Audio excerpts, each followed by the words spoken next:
Good evening, ladies and gentlemen. I would like to welcome you all to the premiere show of Pier 70 Presents Comedy at Large, Seattle's hottest new weekly television show. And now, filling in for vacationing Dale Bob is your host, comedian impressionist, J.R. Smilsky. Thank you, Warren, and welcome to our show, everyone here at Pier 70. What a great crowd of animals tonight. I just got one question. Are we in a proper comedy mood? That simply will not do. Are we in a proper comedy mood? Then come on, everybody. Grab those alpine hats. Put on that lederhosen. Let's yodel, huh?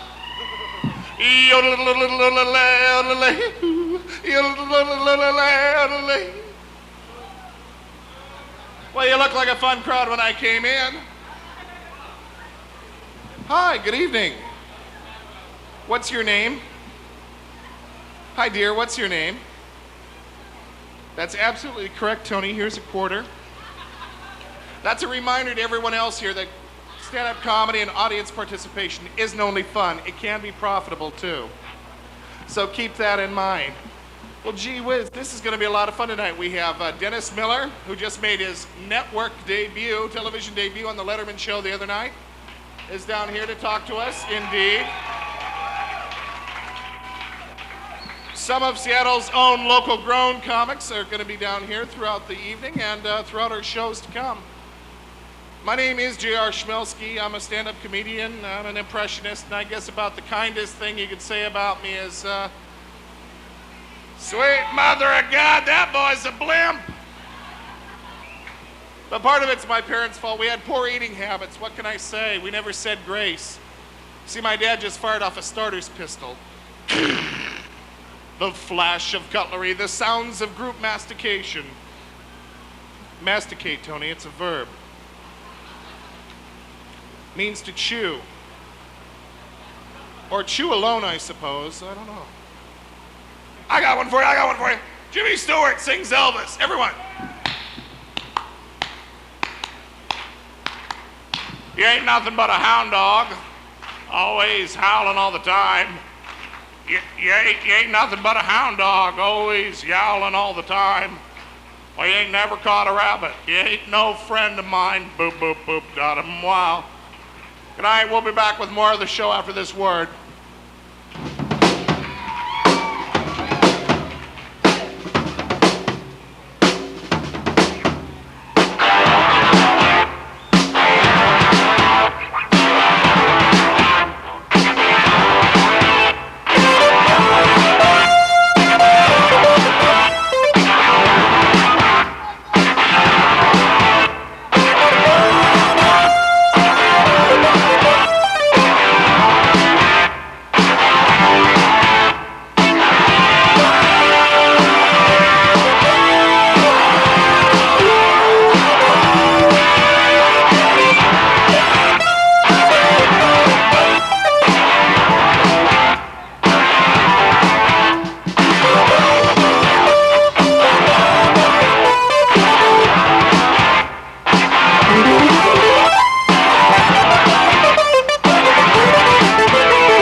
Hi, I'm Johnny Cash.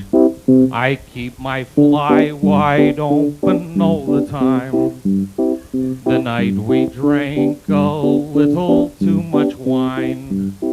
You should have told me you were only 9. Because you're mine, I'm doing time. Thanks a lot, I gotta go. I'm Howie Kirsten. Good night. Stick around. We'll be right back in just a minute.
One more time for our band, Shots tonight.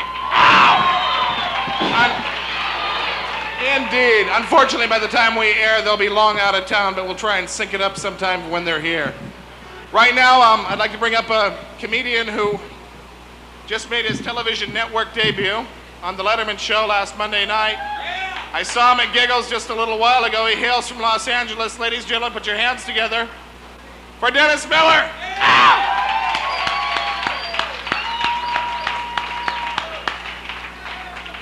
And you thought this wasn't going to be fun. Well, thank you, folks. Nice to be here. As you can see, the Letterman Show is paying big dividends already.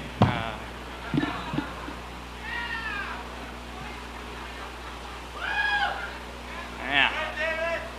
I thought you went down with the Leonard Skinner plane. Well, nice to be here. I'm driving over here tonight. I get stuck behind a very old woman driver. I don't think people should be allowed to drive if they're old enough to remember when there weren't any cars.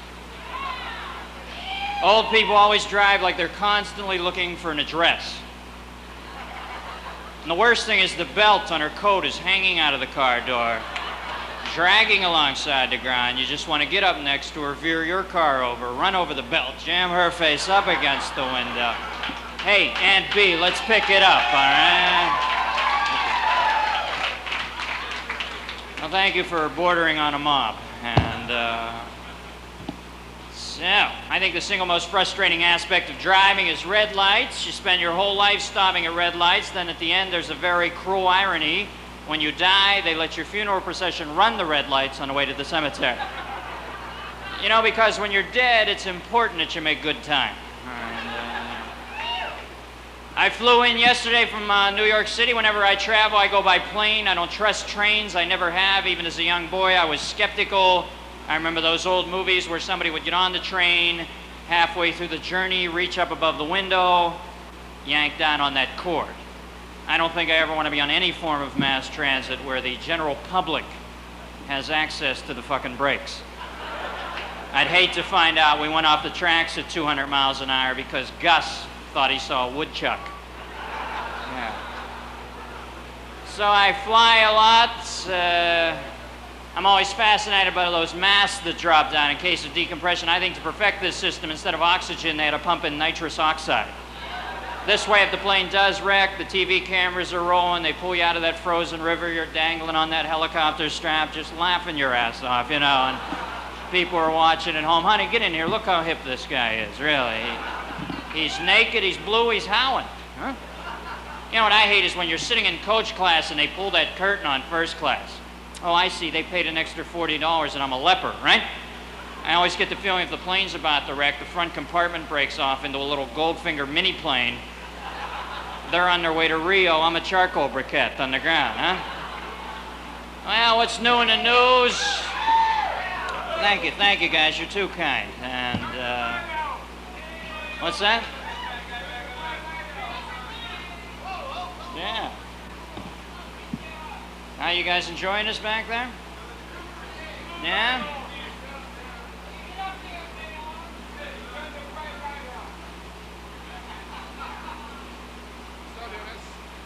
Well, you all know my new best friend, J.R. Schmelsky, and I love initials with a last name like Schmelsky. You know, I think it really rolls off the tongue. J.R. Schmelsky. J.R., you want to talk a bit, or what are we doing here? What was it like? We're really impressed out here, but what was it like, really? Is the gap between David Letterman's teeth really as big as his heart and all outdoors? Wow, J.R., what a funny, well-put-together question. And David Letterman seemed to be a very nice man. I didn't notice the gap between his teeth. I certainly noticed yours. And, well, there's a Letterman in the come on, get in here. We can't hear you, and we're hanging on your every word. What was Larry Budd really like? Well, I saw Bud Millman in the hall, and a very, very shy man. I walked up to him. I said, "Larry, how are you?" Dennis Miller. He said, "My name's Forrest. Nice to meet you." So his name's not even Larry Budd. His name is Forrest Larry Budd. And well, thank you for dropping yeah. by. Well, thank you. You know, and kids, I just want to tell you, in the grand scheme of things, you know, I'm going to go to sleep many nights for the rest of my life dreaming about Pier 70. And I'd like to thank you for having me. Support your local Schmelski. And good night and thank you. Bye-bye. Dennis Miller, ladies and gentlemen.